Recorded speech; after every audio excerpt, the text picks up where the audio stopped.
Los Santos Tuners is the big summer 2021 update for GTA Online, and it absolutely kicks ass. That's going to wrap it up for today. If you like this video and want to see more GTA related content, okay, I should probably elaborate a bit on that. Over the last few years, Rockstar has pretty much established a 2 update per year schedule for GTA Online, one in the summer and the other in the winter. It's also become clear that the winter update is the biggest of the 2. We've come to expect a giant, well-developed heist to close out each year. So with that in mind, I didn't have massive expectations for this year's summer update, especially coming off the Cayo Perico heist, which to me is still the best update in GTA Online's entire history. It was going to be hard to follow that, but if Rockstar could give us something solid to kill time between now and the next winter update, I'd be more than satisfied. As it turns out, Los Santos Tuners goes well above and beyond my expectations, and it stands alone as a really fun and content-filled update. In a lot of ways, it's a return to the series' roots, a clear homage to a famous film series, masterfully translated to the video game medium, with a level of polish and attention to detail that only Rockstar games can provide. At the same time, Los Santos Tuners also has me incredibly hyped for the big winter update that is to come. I think it's pretty obvious what we're going to see with that update after playing through Tuners, and we'll definitely get into some of that speculation here in today's video. Indeed, with the way everything is being set up, there is definitely potential here for Cayo Perico to be topped, and a new best update ever released for GTA Online this winter.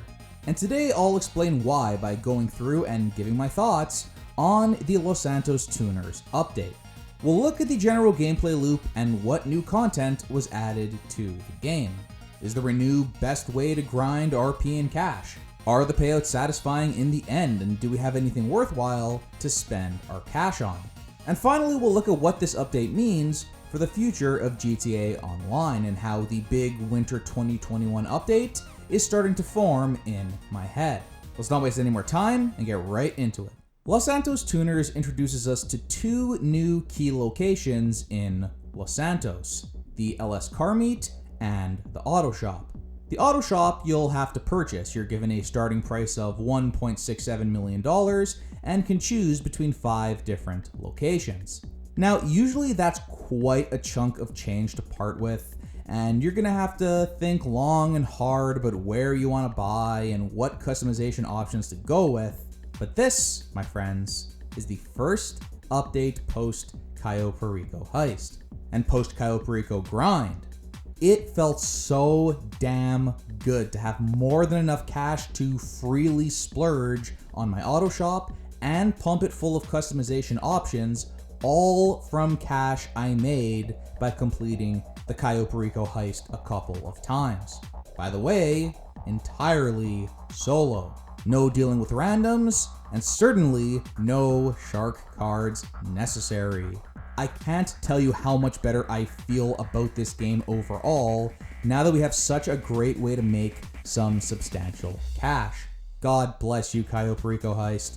Then we have the LS Car Meet, which requires a small $50,000 membership to access all of its features. And if you didn't figure out by now what movie series this update is based on, walking into this place, it hits you in the face with about as much subtlety as a Mike Tyson uppercut. It's the Fast and Furious Tokyo Drift Car Meet come to life. In fact, the building itself is based on the very same building from LA used to film scenes from Too Fast, Too Furious. Bruh, watch this, bro. Looking around the meet, the vehicles you can see parked around the garage are straight up tributes to the cars seen in the movies. Brian, Dominic, and Han's vehicles of choice are seen throughout. Couldn't find Lil Bow Wow's green car with the Hulk fist though. Come on, Rockstar, that was an easy one. Anyways, I think it's awesome to see this Fast and Furious love here in GTA. There are few film franchises out there that I think share such a similar vibe to GTA, to the point where you can basically just copy and paste elements from the movie into this game, and it works perfectly. With so much focus on vehicle modding and street races here in GTA, Fast and Furious is easily one of the best film franchises ever to use as a template for new additions in Los Santos. And that's not even to mention the potential for upcoming content updates. But more on that later. Basically, the goal here with Los Santos Tuners is to level up your car meet RP. Increasing your reputation level will unlock you various goodies, including cosmetics, discounted prices for the newly added vehicles, and abilities that will help you complete the new contract missions available at your auto shop. There are a number of different ways to gain car meet RP little by little. Each day, simply entering the Los Santos car meet will get you 50 RP. Using the mod shop found at the meet will get you 50 RP. Using the test track with your personal vehicle get you 50, and then you could get another 50 by using the test track with the promoted vehicle on display at the meet. Entering a sprint, street, or pursuit race get you 50. You get the idea. The list goes on, and you can repeat these activities once each day to grind RP. You can also acquire RP by participating in races. Your final payout will be determined by your placing and how many racers you are going up against. Now is probably the time to talk about perhaps the most controversial aspect of this update. These guys. Well, not really, but man, their dialogue gets pretty cringe at times. Maybe. Can't tell with your goofy ass splash around in that tub. Ain't nothing goofy over here in this tub. Listen, that gearbox is a motherfucking orchestra. Just gonna turn the volume down here. The real most controversial aspect is the ability to grind car meet RP by simply idling at the car meet. You get 10 RP every 5 minutes, but that could be 20 RP every 5 minutes if you're wearing one of the pieces of clothing added to the game with Los Santos Tuners. You also get 25 RP every time you buy a piece of clothing at the car meet, and since you unlock more and more clothing the higher you level up, there's a pretty decent little loop here. But the issue remains. I cannot fathom why Rockstar rewards players for idling. This isn't the first time this has been an issue for GTA Online, so clearly they are okay with this behavior. The car meet RP system is similar in a lot of ways to the roll XP system we find in Red Dead Online. But in Red Dead, we actually have to do stuff to get that XP. You can't just idle at the Moonshiner Shack and get Moonshiner XP. You gotta cook and deliver moonshine. What a concept. I come from a speedrunning background, so I've always been interested in exploiting game mechanics to maximize my gain and get the most out of the least time put in. That's just how I'm wired. I try to break everything down on the screen and make it as simple as possible to achieve my goal. Of course, short of cheating or using some kind of external tool to manipulate the game's code. Idling to get RP isn't cheating at all. It's simply taking advantage of some dumbass mechanics that are in the game. And so we get this. Longtime GTA Online players are probably used to seeing this over the years, but for any beginners out there, basically you need to sneak into your mom's room and take one of her hair ties. Then wrap it around the analog sticks on your controller. By doing this, your character is locked into this walking animation, and you won't be kicked from the game for idling. At this point, you could leave the game and watch Disney Plus for 3 hours, come back, and have your character leveled up a few ranks. No real work needed on your end. If you're looking to rank up as quickly as possible, there's really no reason not to do this when you're leaving your house or leaving your room. Of course, this could all be avoided if Rockstar simply removed the payout for idling from the game and balanced the other RP payouts appropriately. Again, they have this problem solved in Red Dead Online, so I'm not sure what the deal is here. Luckily, the whole idling thing is a relatively small problem, and for most players, you won't even need to reach a rank much higher than rank 75. The vast majority of ranks simply unlock cosmetics, either for your character or your vehicles. You can see a full list of unlocks in the video description, all the way to an insane rank 1000. But to me, the only important tangible unlocks come in the form of ability unlocks and trade prices for the new vehicles, and the last one of those is unlocked at rank 75. I honestly haven't had to do the idling much at all. I've just been playing and enjoying the update for what it is, doing my daily routine, playing the races, and steadily making my way through the ranks just fine. Speaking of races, they form a huge part of this update and are the primary reason to save up for, buy, and then upgrade the new vehicles added to the game. As I mentioned, placing well in races will get you a bunch of RP very quickly. You can only use the vehicles added with this update in the races. Luckily, as you'd probably expect, they are fast as hell and a lot of fun to drive with. I'm absolutely incentivized to rank up through the car meet ranks so I can unlock the discounted trade pricing for each and every one. I've never been huge into the races that have been in GTA Online up until now, but I think it's safe to say this is the most fun I've had with races in the mode so far.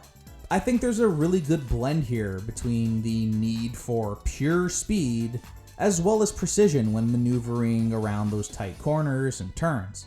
It also helps that these new cars all look great and feel good to control. Looking at the stats over on GTA Base, we could see these new cars are among the fastest in the entire game, so their use goes beyond just the new street races. Simply driving around the map with them is a lot of fun. We've also received confirmation that the expanded and enhanced version of the game will add even more speed to some of these vehicles. It is time for GTA 5 to break free from the constraints of 8-year-old tech. These cars are already fast, and they're about to get even faster, bro. I was made for this, bruh. Also, the Previon is back. For the first time since San Andreas. I'm absolutely floored that with all the cars added to GTA Online up to this point, there are still vehicles here and there from the history of the franchise that haven't been revived and reborn in GTA Online. So cool. The other half of the update takes place at the auto shop, which is really kinda its own separate thing. Completing the various tasks found at the auto shop have no impact on your car meet RP. Instead, they're structured like any other mission in GTA Online, paying out a bit of cash and regular character RP for your troubles. Now, in a post-Cayo Perico world, these missions aren't anything special when it comes to payout. However, not everything needs to be the best, most efficient money-making procedure to be enjoyable. And that's certainly the case here at the auto shop, at least with the contract missions and car mod service. The exotic exports work like random events, with up to a whopping 100 spawn points, and each car on the list randomly appearing at any one. This is definitely a situation where you can't just read a map and grab all 10. You're better off just playing the game, and if one happens to pop up randomly as a blue dot, go ahead and collect it to trade in for a cool $20,000 per vehicle. But when it comes to quick payouts, I much prefer the modding service missions. Not only are they fast, easy, and pay out the same or more per delivery, best of all, the cars come to you instead of the other way around. If you're looking for a quick activity to get some cash for snacks and ammo, I'd recommend doing these anytime a car is delivered to your auto shop. Finally, we have the contracts, which are basically baby heists. They follow a similar formula, complete with the whiteboard and prep missions, but it's all just on a much smaller scale, taking less time to complete and paying out less in the end. That said, for the time commitment, the cash reward is not too shabby at all. And once again, not everything is about the payouts. These are just straight up fun missions to play. Challenging without feeling too cheap, they don't feel exceptionally long or slow. Contracts are action-packed and fun from start to finish, and I certainly hope they are a good indication of what our next major heist may look like. Speaking of the next major heist, let's end things off here today by looking forward to the major winter 2021 update. I think it's pretty obvious that if this update was influenced heavily by Fast and Furious 1 to 3, the street level movies that focused more on racing and modding cars, I think it only makes sense that the winter heist will up the ante, just as the Fast and Furious series did with Fast 5. From Vin Diesel street races and stolen DVD players to Dwayne "The Rock" Johnson and a huge high stakes over the top heist that went way bigger in scale, yet still featured the key elements from the original movies that audiences came to love. Expect car modding, races, chases, and possibly driving around Los Santos while tethered to a giant vault. After the Cayo Perico heist, which mostly took place on foot and at sea and on a tropical island, it would make sense to mix things up and focus more on cars and the streets of Los Santos this time around. All indications are pointing in that direction. In fact, I wouldn't be shocked if we didn't leave our car at all for this next heist, or if we do, just for a very short amount of time. Either way, it's safe to say I am hype for this next update. And with that, we are going to wrap it up for today's quick video. All in all, I feel like GTA Online is in a good place right now, and Los Santos Tuners exceeding my expectations was something I did not expect. A fun gameplay loop that provides decent payout and satisfying new stuff to spend that money on. Nothing groundbreaking, but fun from start to finish. It won't be easy to top Cayo Perico this winter, but the elements are all right there to do so. Lean even more into Fast and Furious, Rockstar. The Vault Heist, Rockstar. It's right there. Now, if only they can nail expanded and enhanced on top of that. But after that showing at the PlayStation Showcase in September, my God, look at those dislikes. With this delay, we still have 6 months to go before launch, so I can only pray the game gets some kind of notable visual overhaul between now and then. Please do not mess this up, Rockstar. This game deserves better, and you know it. If you like this video and want to see more GTA Online guides and content, please hit that like button and subscribe to my channel. My GTA Online beginner guide is still progressing smoothly, so look forward to that very soon. Also, my updated 2021 Red Dead Online role guides are in the works as well. And even some non-Rockstar game videos may pop up on that subscription feed in the near future. Sleep. Who needs it? Before we know it, December will be here and we'll be playing that new GTA Online update. So I better get back to working on all that sweet, sweet content and getting it all out before the year's end. As always, lots of fun stuff going on here at the channel, but until next time, thanks so much for watching everyone, and take care. And we ain't hungry no more either, bruh.